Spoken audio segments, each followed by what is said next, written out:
Hi friends, good evening అండి. అందరూ బాగున్నారా? మనకి మొత్తం 106 మంది సబ్స్క్రైబర్స్ అయ్యారండి. చాలా హ్యాపీగా ఉంది. అలాగే ఇంకా సబ్స్క్రైబ్ చేసుకుని మనస్ఫూర్తిగా కోరుకుంటున్నాను. చెప్పే కదండి, పెద్ద చేపలు ఫ్రై చేసుకుంటే బాగుంటాయని. ఇంకా నైట్ చేయించుకున్నానండి ఫ్రై. చాలా బాగుందండి. పీస్ కూడా ఫ్రై బాగా అయింది. మొత్తం 3 అండి. చక్కగా ఘాట్లు పెట్టుకుని అల్లం వెల్లుల్లి పేస్ట్ మొత్తం వేసేసి ఒక హాఫ్ అన్ అవర్ మ్యారినేట్ చేసుకున్నామండి.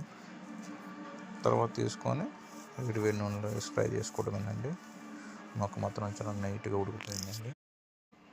చాలా బాగుంది కూడా. ఫస్ట్ టైం అండి ఇలా పెద్ద చేపలు ఫ్రై చేసుకొని తినడము. టేస్ట్ కూడా చాలా బాగుందండి. 3 చక్కగా మంచిగా ఫ్రై అయినాయండి.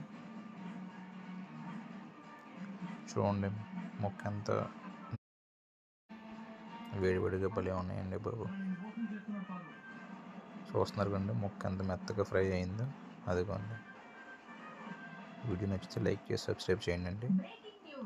సబ్స్క్రైబ్ చేయడం మాత్రం మర్చిపోవద్దు.